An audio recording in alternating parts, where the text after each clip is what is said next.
คลิปเปิดภาพพี่น้องเลยนี่ก็เป็นงานสู่คอสาวลาวเราพี่น้องเนาะกับทักทายสบายดีและสวัสดีเด้อทางปลาลงมาคุยคนวันนี้แม่น้องวีกับมางานสู่คอสาวลาวพี่น้องเลย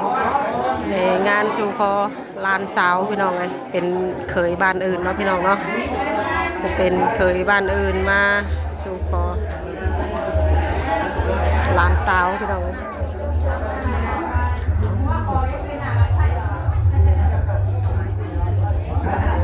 กำลังมาฮอดพี่น้องแม่น้องวีกับมาถาแต่เช้าเป็น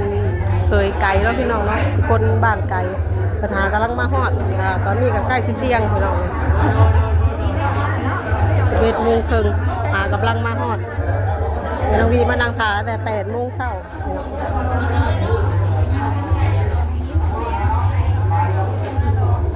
ที่สู่ขอแล้วพี่น้องแม่น้องวีก็นั่งไกลๆได้บ่ค่อยเห็นพี่น้อง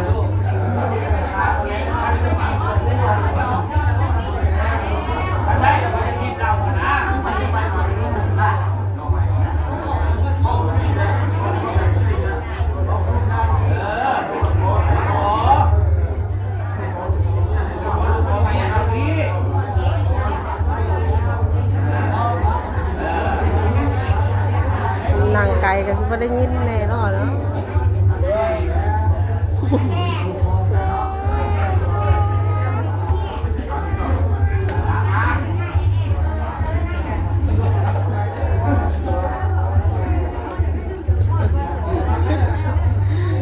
ก็สิคือวุ่นวายเนี่ยวันนี้ก็มีทั้งงานดองงานบุญงานดองก็อยู่ใกล้ๆเนาะมีเสียงบุญน้ำอันอยู่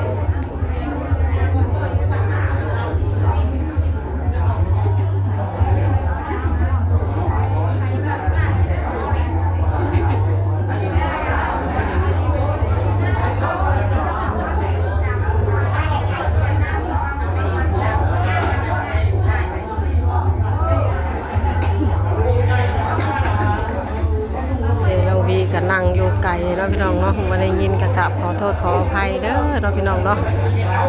มาได้เข้าไปอยู่ข้างในพี่น้องก็เลยบ่ได้ยินเสียงเนาะพี่น้อง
เท่าไรเป็นว่าอย่างก็30 ล้านถูกป่ะ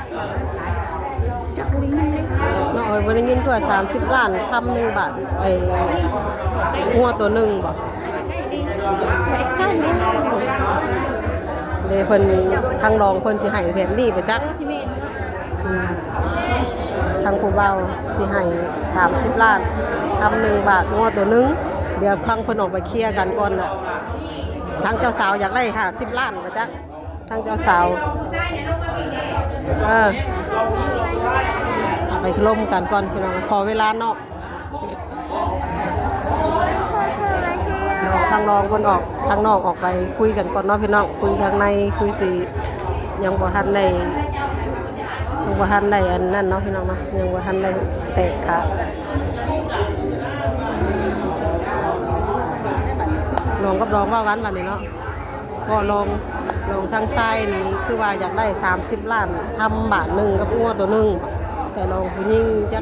เบ้ากันบ้านเฮามันข้างนอก50 ล้านเนี่ยเนาะถ้าเป็นเคยบ้านอื่นน่ะถ้าเป็นเคยบ้านอื่นเลยทำ2 บาทแล้วก็50 ล้านงัว2 โตอยู่แล้วเนาะงัวเป็นงัวตายเลยทำนี่ก็สิข้างได้บาทหนึ่งแล้วก็คล้องคอบาทหนึ่งเพราะว่ามันสิแตกต่างกับเคยอยู่ในบ้านดอกเวลานอกลูกขอเวลานอกเดี๋ยวคนไปคุยกันก่อนเนาะพี่น้องเนาะแป๊บนึงคุยกันทั้งนอกไป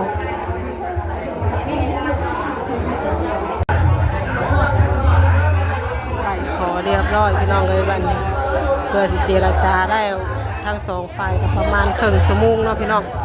ผลสรุปก็คือ50 ล้านยืน25 ล้านทองบาทหนึ่งงัว2 โตเอาไปน้อง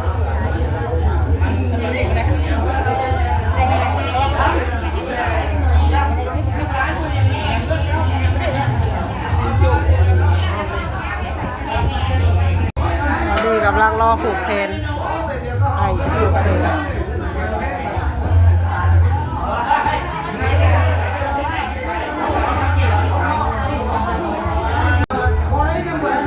เตรียมสู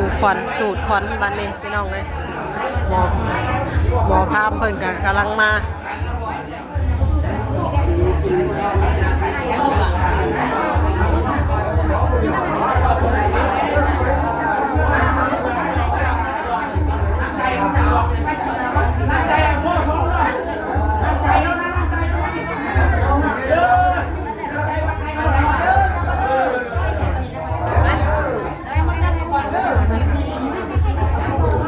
เข้าใกล้ๆเลย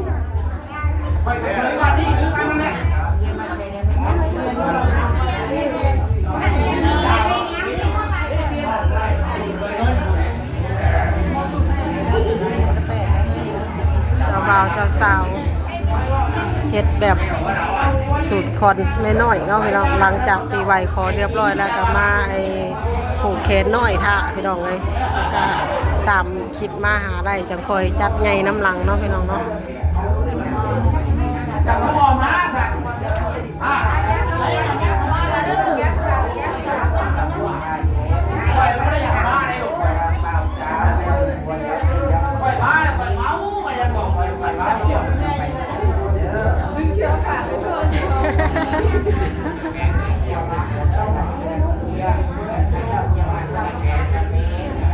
แล้วแบบบวชเนี่ย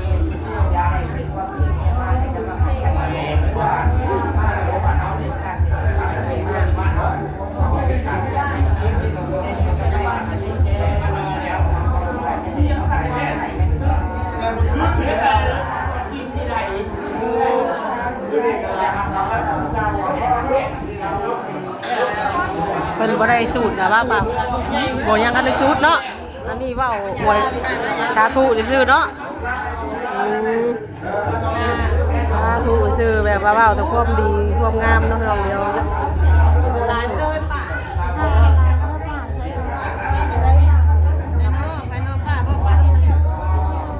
ชม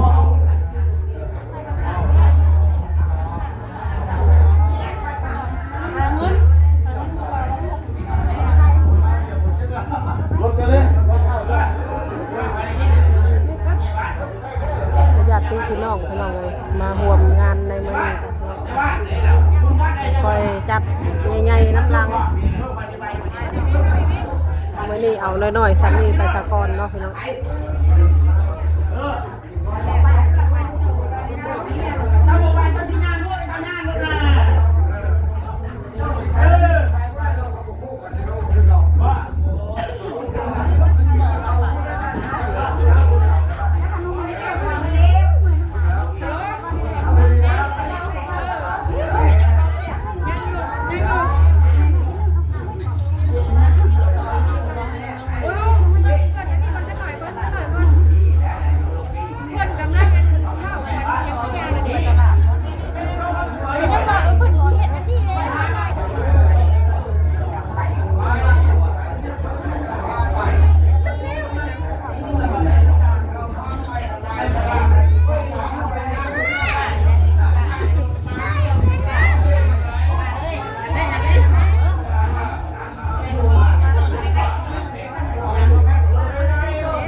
นบ่วิวตี้เนาะ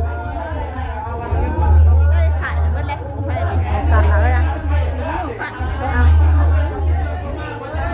เสือก็ได้อยู่เสือ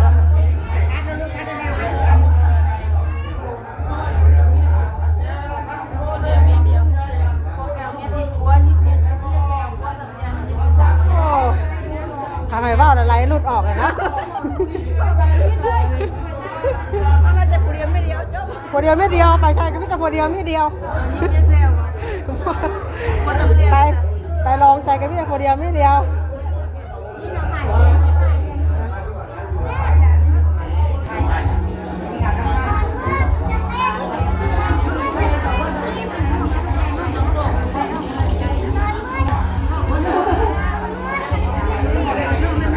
เจ้าสาว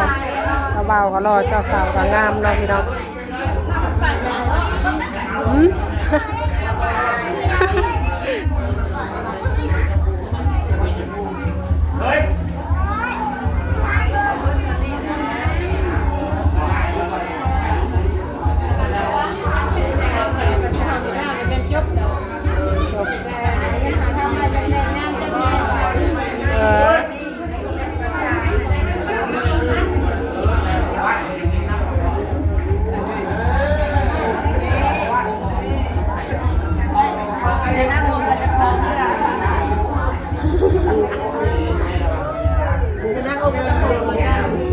นางโอม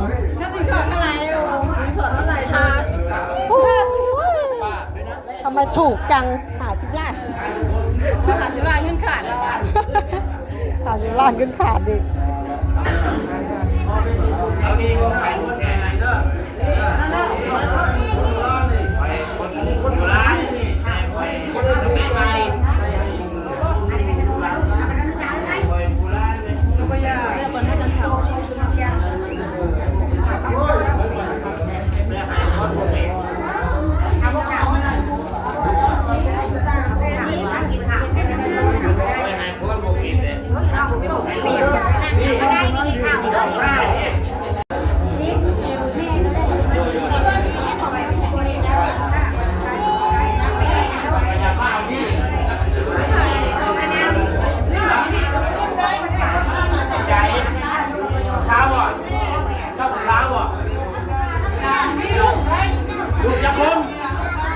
2โอ้ยบัวซี่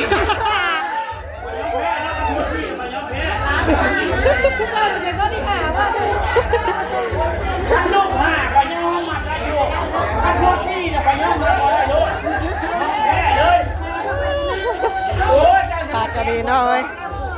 ขากระดีเราอยู่มัดเลยลูกซี่มันบัวห่า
เตรียม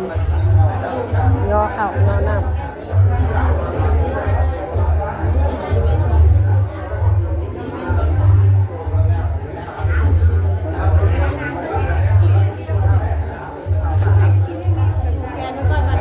ปรับประทานอาหารแล้วแบบนี้เดินไปขับไป